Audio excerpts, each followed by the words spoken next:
Bonjour chers auditeurs, bonjour chères auditrices, bonjour à tous les élèves de la classe éclaireur Pro-Vérité, bonjour à tous ces hommes qui cherchent toujours à aller vers les hauteurs, vers les sommets pour essayer d'apporter la lumière et pour essayer de se libérer elles-mêmes pour rendre l'homme beaucoup plus libre.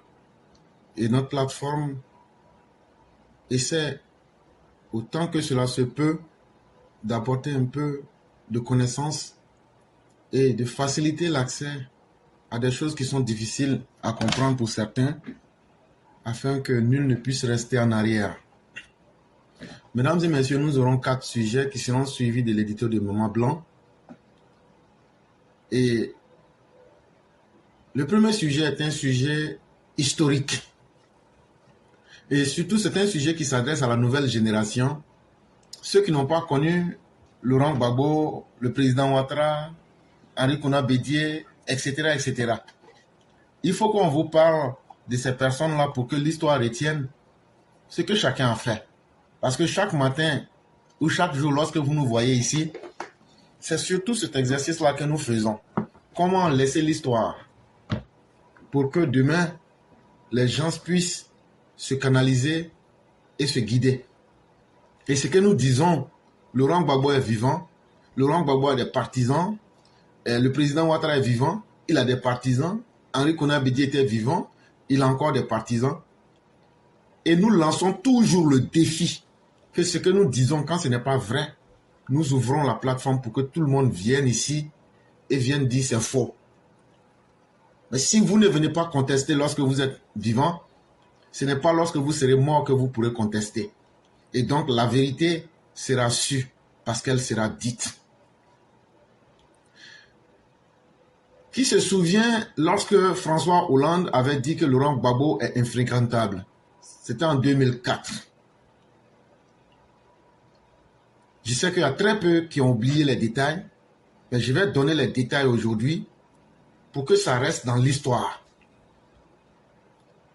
C'était le 5 octobre 2004. Le bureau national du Parti socialiste, François Hollande a qualifié Laurent Gbagbo de personnage, pas de personne, de personnage infréquentable. Et il a dit que Laurent Gbagbo était infréquentable. En ce moment, en 2004, Laurent Gbagbo était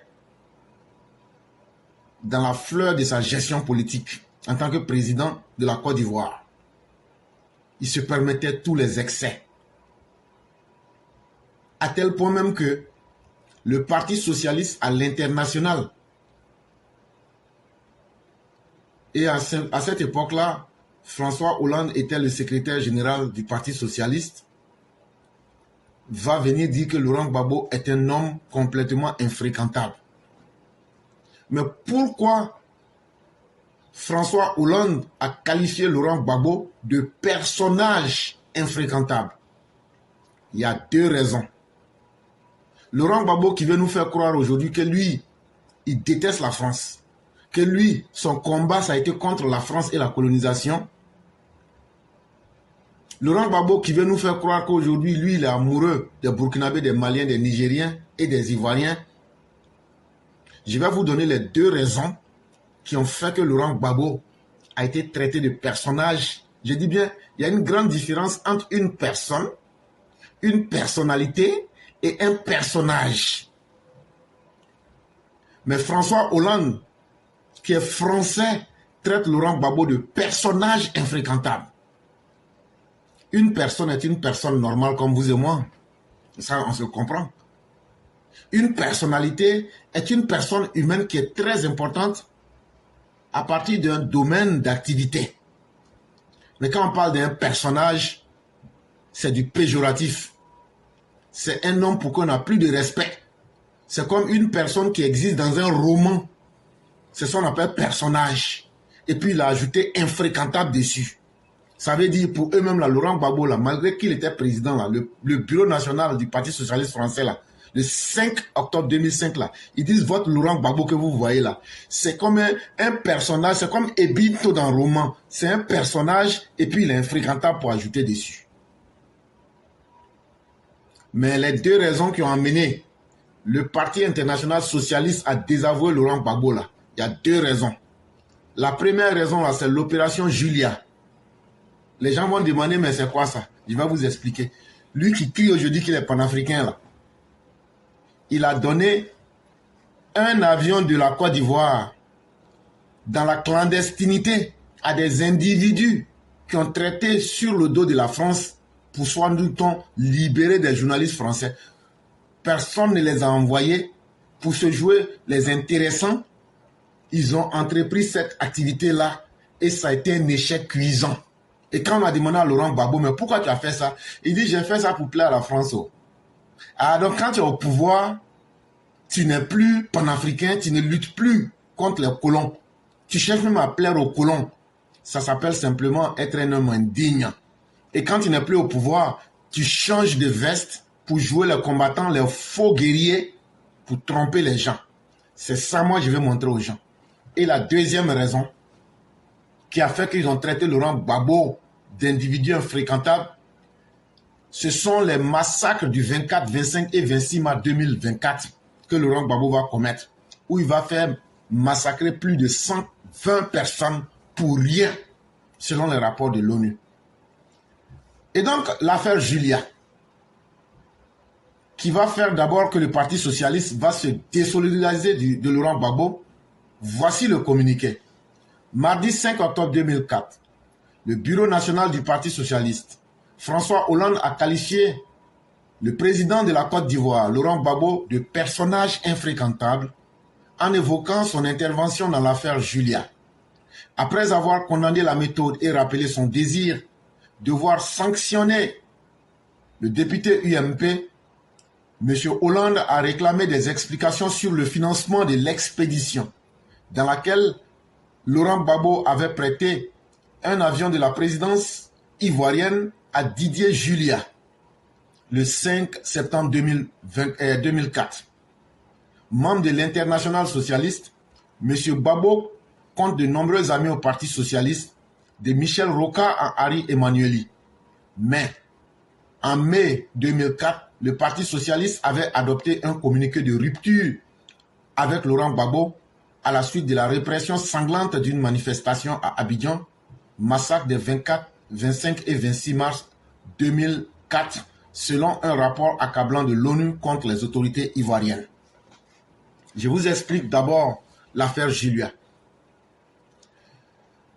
L'affaire Julia, ce que vous entendez là, c'est un député français qui s'appelle Didier Julia.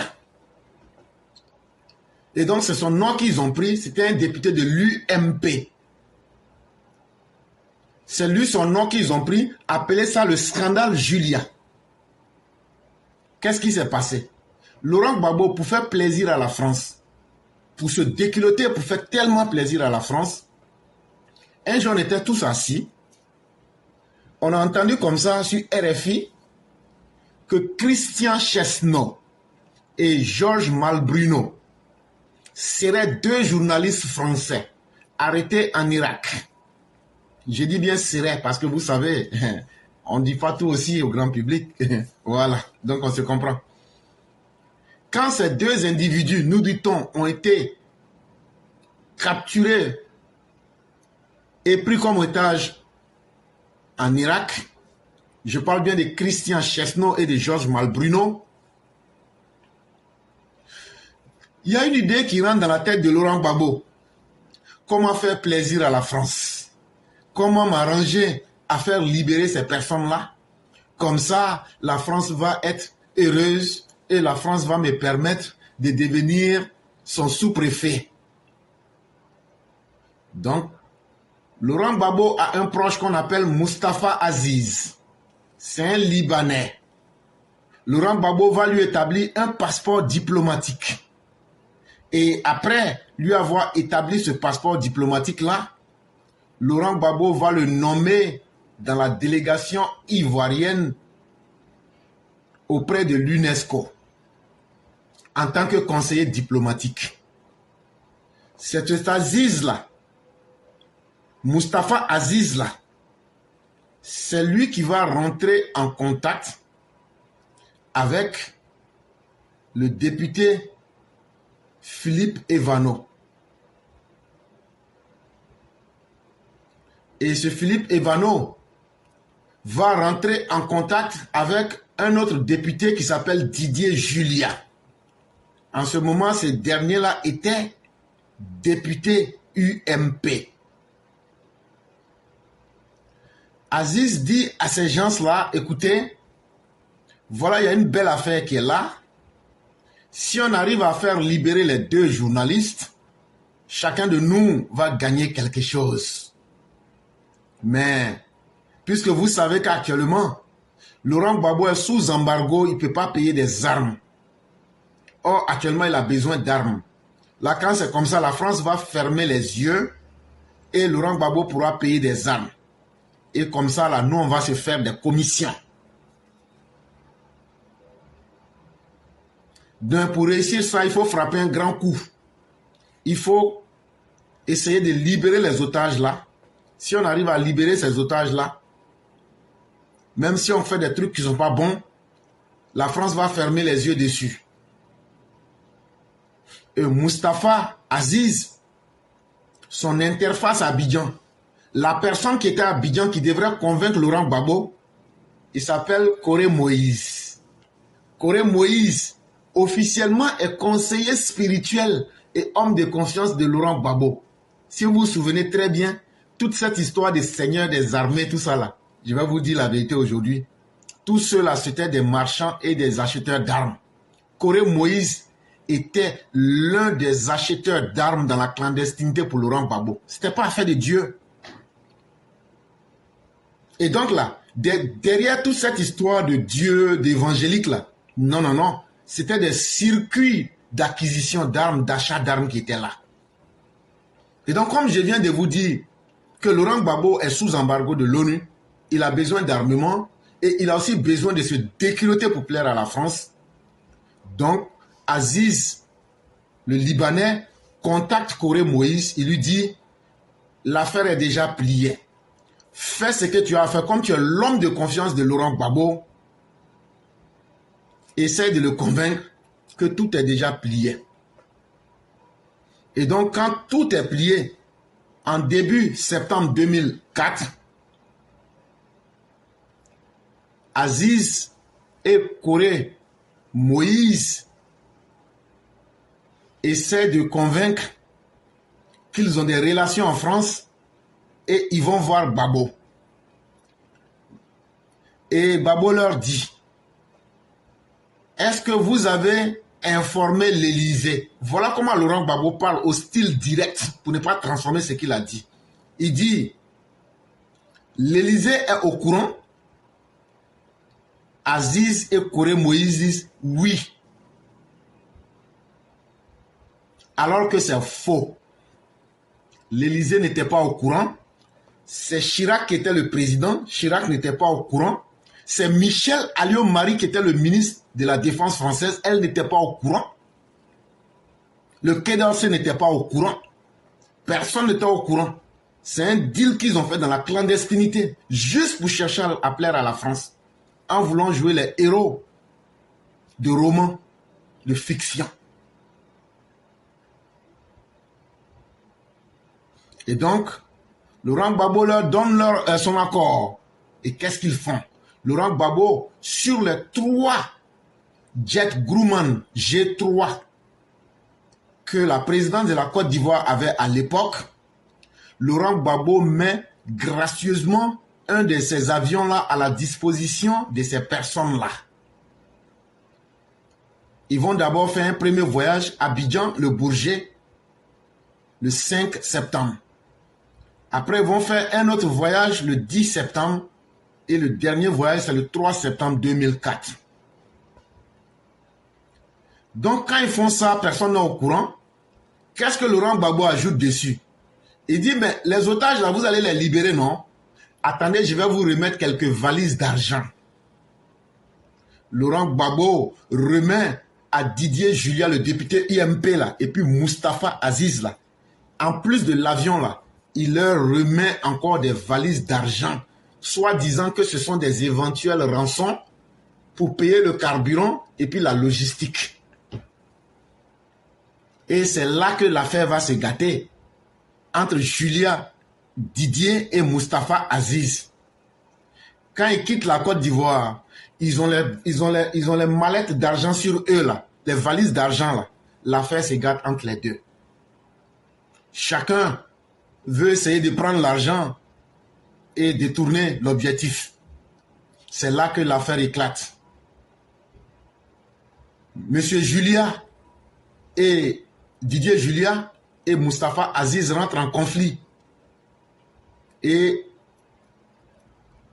puisque maintenant, ça se gâte entre les deux, l'affaire éclate. Et donc Laurent Gbagbo qui pensait qu'il allait pouvoir tirer des dividendes et devenir l'ami de la France pour faire plaisir à la France, non seulement il a sacrifié un avion de la Côte d'Ivoire, non seulement il a sacrifié des mallettes d'argent des Ivoiriens pour faire plaisir à la France, mais les otages ne seront point libérés et l'opération sera un fiasco retentissant. C'est ce qu'on a appelé l'affaire Julia. C'est la première affaire qui fera que le Parti socialiste va dire que Laurent Gbagbo est un individu infréquentable.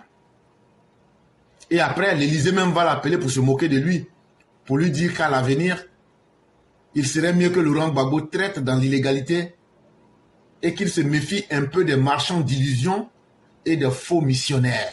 Tellement on avait affaire à un régime d'un culte de personnes sans connaissance même de la gestion de l'État.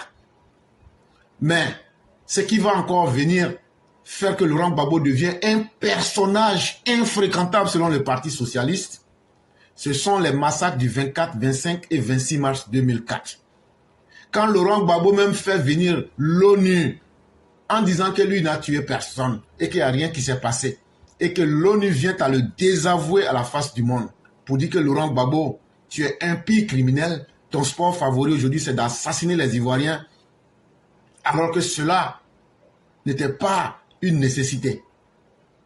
Et donc Laurent Gbagbo, pour ceux qui ne le savent pas, les événements qu'on appelle les massacres du 24, 25 et 26 mars 2004, il y a eu au moins, je dis bien au moins, ce sont les chiffres officiels, 120 personnes qui ont été massacrées par Laurent Gbagbo, 274 blessés gravement et 20 personnes disparues qui n'ont jamais été retrouvées. Et ça, s'il vous plaît, ce sont les rapports de l'ONU. Ces rapports-là sont de 20 pages.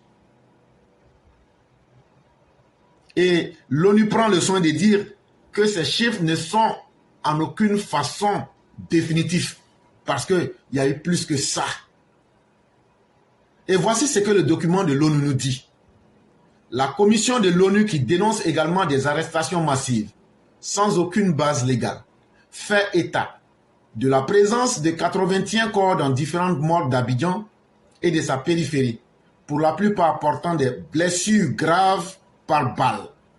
Les enquêteurs de l'ONU n'excluent pas par ailleurs que des corps aient été transportés et enterrés quelque part. Les personnes dont on vous a parlé portées disparues là, ils les ont enterrées. Des preuves écrasantes suggèrent que ces tueries n'ont pas été provoquées et n'étaient pas nécessaires. Il est également évident que certaines communautés étaient visées par cette répression, notamment les Ivoiriens originaires du nord de la Côte d'Ivoire, majoritairement musulmans, ou encore des pays voisins, spécialement le Burkina, le Mali et le Niger. Au passage, l'ONU dénonce la responsabilité des organisateurs de la marche qui, sachant qu'elle était à haut risque, n'y ont pas participé. Les auteurs soulignent toutefois que cette responsabilité est sans commune mesure avec les violations massives des droits de l'homme commises par les forces de défense et de sécurité de Laurent Gbagbo. Pour les enquêteurs internationaux, il ne fait aucun doute que tout a été soigneusement préparé. Ils en veulent pour preuve le fait que les forces de défense et de sécurité ainsi que des forces parallèles se sont déployées dès l'aube dans les quartiers d'Abidjan et quelque part, et que la plupart des personnes tuées ne l'ont pas été dans la rue, mais ont été tirés de leur maison et exécutés. Le rapport de l'ONU affirme qu'il n'y avait, le 25 mars 2004, aucune menace posée par les manifestants, aucune infiltration venue du Nord, aucune tentative d'insurrection populaire contre l'État, invalidant ainsi les assertions des autorités ivoiriennes selon lesquelles la manifestation prévue par l'opposition pour soutenir les accords de Marcoussis était en réalité un paravent pour une attaque armée sur la capitale économique ivoirienne. Le rapport de l'ONU s'attarde longuement sur la participation à la répression des forces parallèles que l'ONU qualifie de milices armées.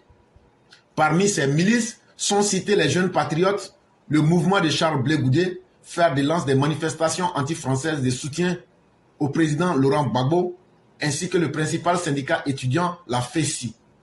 Tous ces mouvements, lit-on dans le rapport de l'ONU, sont financés et armés par les forces de sécurité qui leur donnent des ordres directement et eux-mêmes encouragés par Laurent Gbagbo et son régime. Et l'ONU précise, ce soutien vient de l'intérieur du palais présidentiel d'Abidjan, dirigé par Laurent Gbagbo. L'armée décrète le plateau zone rouge. Ce sont ces événements-là, mis ensemble, l'affaire Julia avec ce que je viens de vous dire là, c'est ce qui a fait qu'ils ont traité Laurent Gbagbo de personne infréquentable.